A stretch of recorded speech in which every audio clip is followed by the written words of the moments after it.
Guys, welcome to our YouTube channel. आज हम discuss करने वाले हैं about powers method. In this method हमने आइगन वैल्यू और आइगन वेक्टर को कैसे निकालना है ये सीखना है। तो इस मेथड को करने से पहले मैं आपको कुछ स्टेप्स बताती हूँ कि हमने इस मेथड में करना क्या है। जैसे कि हमारे पास एक मैट्रिक्स ए गिवन होगी एंड उसका आइगन वेक्टर एक्स नॉट भी हमारे पास गिवन होगा। तो हमने इस मेथड में इटरेशंस करनी है। तो फर्स्ट इटरेशन हमने ए एक्स नॉट करनी है। तो ए एक्स नॉट को सॉल्व करने के बाद हमारे पास ये मैट्रिक्स आ गई। तो इसमें से जो लार्जेस्ट वैल्यू होगी उसको हमने क्या करना है, कॉमन निकालना है। और कॉमन निकालने के बाद हमारे पास अंदर जो मैट्रिक्स बच जाएगी उसको हम आइगन वेक्टर कहेंगे और जो बाहर कॉमन निकाला है उसको आइगन वैल्यू करेंगे। अब आप कहोगे ये स्टेप्स हमने कब तक करने हैं। हमने ये स्टेप्स तब तक करने हैं जब तक हमारे पास आइगन वैल्यू, फर्स्ट जो आइगन वैल्यू है और उसके नेक्स्ट जो आइगन वैल्यू है उन दोनों का डिफरेंस जब तक हमारे पास 0.00 तक नहीं आता। तो तब 0.001 लगा लो या 0.002 लगा लो, तब तब तक नहीं आता। तब तक हमने ये इटरेशंस करती रहनी है। तो गाइस, जैसे कि हमने एक्स नॉट सॉल्व किया तो हमारे पास ये वाली जो मैट्रिक्स आई इसको अब हम कहेंगे हम x1। ये आइगन वेक्टर क्या है हमारा x1। फिर उसके बाद हम ax1 सॉल्व करेंगे। फिर x1 सॉल्व करेंगे, फिर हमारे पास एक आइगन वैल्यू आएगी। तो जो वो आइगन वैल्यू अगर इसके क्लोज होगी तो इसका मतलब क्या है, हमारा आंसर आ चुका है। अगर नहीं होगी तो हम फिर से दोबारा इटरेशन करेंगे। तो अब पावर्स मेथड के बेस में आपको एक एग्जांपल सॉल्व करके दिखाती हूँ। ये एग्जांपल हमें गिवन है कि जैसे कि हमारे पास ए की वैल्यू, एक मैट्रिक्स दी है 3 × 3 की एंड एक्स नोट एक आइगन वेक्टर दिया है।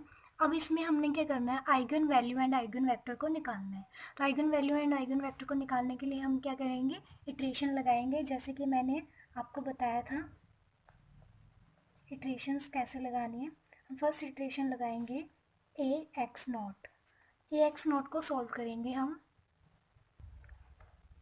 तो गाइस, जब मैंने ए एक्स नॉट को सॉल्व किया, इसको सॉल्व करने के बाद हमारे पास 5, 22 एंड 5 मैट्रिक्स आ चुकी है। तो हमने जो लार्जेस्ट एलिमेंट है उसको कॉमन निकाल दिया, वो 22 कॉमन निकाल दिया एंड 5/22 एंड यहाँ पे 1 रह गया, 5/22 इसको पॉइंट्स में सॉल्व कर लिया। तो इस इटरेशन से हमारे पास आइगन वैल्यू कितनी आई है, 22 एंड x1 कितना निकला है हमारे पास, 0.2273 एंड 0.2273। ये हमारा आइगन वेक्टर है जिसको हम x1 कहेंगे। एंड अब हम इसमें सेकेंड इटरेशन करेंगे जो हमारी क्या है, ax1, जिसमें हम ax1 को सॉल्व करेंगे। तो गाइस, हमने सेकेंड इटरेशन को सॉल्व कर लिया है। मैट्रिक्स सॉल्व करनी आपको आती ही होगी, इसलिए मैं ये स्टेप्स कट कर रही हूँ ताकि ज़्यादा टाइम ना लगे वीडियो में। तो जब मैंने ये मैट्रिक्स सॉल्व की तो 22.136 लार्जेस्ट वैल्यू थी, तो हमने इसको कॉमन निकाल लिया। तो इसको कॉमन निकाल के हमारे पास आइगन वैल्यू कितनी है, 22.1365, और ये क्या है हमारा आइगन वेक्टर x2। तो गैस, अब हम देख रहे हैं इन दोनों में डिफरेंस है, वो कितना डिफरेंस है, 0.13 का डिफरेंस है। तो इसका मतलब क्या है, 0.13 मैंने आपको बताया जब तक डिफरेंस कितना नहीं आ जाता, 0.001 समथिंग या 2 समथिंग जो भी है, इतना नहीं आता तब तक हमने क्या है, इटरेशंस करते रहना है। तो अभी तक हमारे पास डिफरेंस 0.13 आया है, इसका मतलब अभी हमारे पास आंसर नहीं आया है। तो अब इसके बाद हम थर्ड इटरेशन करेंगे एंड अगर थर्ड में भी नहीं आया तो फोर्थ, फिफ्थ, सिक्स्थ करते रहेंगे जब तक हमारे पास आइगन वैल्यू ना आ जाए। तो गाइस, आपका टाइम वेस्ट ना हो इसलिए मैंने ये इटरेशंस पहले से ही सॉल्व कर दी है। आप सिर्फ समझना कि आइगन वैल्यू कैसे निकालेंगे हम। तो ax2 को जब हमने सॉल्व किया तो इस मैट्रिक्स को सॉल्व करने के बाद 21.4310 को हमने कॉमन निकाल लिया।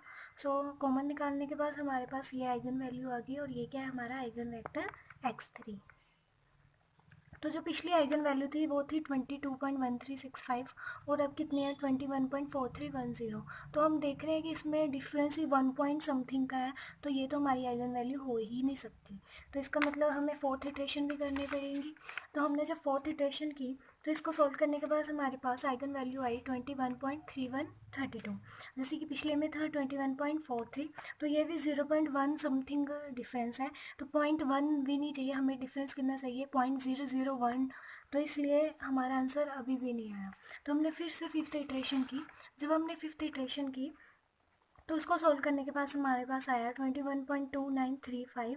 तो हमारा आंसर अभी भी 0.1 आ रहा है डिफरेंस, तो इसका मतलब अभी भी हमारा आंसर नहीं आया, तो हम आगे और इटरेशंस करेंगे। तो गाइस मैंने 6 इटरेशन लगाई AX5। इसको सॉल्व करने के बाद हमारे पास आइगन वैल्यू आई 21.2899। जैसे कि फोर्थ में हमारे पास जब हम फिफ्थ इटरेशन लगाई थी 21.2935 थी, तो इसमें डिफरेंस 0.01 का है, 21.0.01 का है डिफरेंस। तो अभी भी ये सेटिस्फाई नहीं होगा क्योंकि हमें डिफरेंस कितना चाहिए, 0.001 समथिंग। तो इसलिए अब हम नेक्स्ट इटरेशन फिर से लगाएंगे। तो हमने जब सिक्स इटरेशन के बाद सेवन्थ इटरेशन लगाई तो हमारे पास आया 20.1158, जो कि डिफरेंस अब तो और ज़्यादा बढ़ गया है। तो इसका मतलब अभी भी आंसर नहीं आया। फिर से हमने सेवन्थ इटरेशन लगाई एंड सेवन्थ के बाद एट्थ लगाई, तो इसका डिफरेंस देखा तो अभी भी इसका डिफरेंस 0.01 था। तो 0.01 नहीं चाहिए हमें, 0.001 चाहिए। तो इसलिए हम फिर से एट्थ इटरेशन लगाई। उसके बाद एट्थ इटरेशन के बाद नाइन्थ लगाई। तो नाइन्थ को सॉल्व करने के बाद हमारे पास डिफरेंस कितना आया इन दोनों का, 0.002। तो 0.002 आ गया।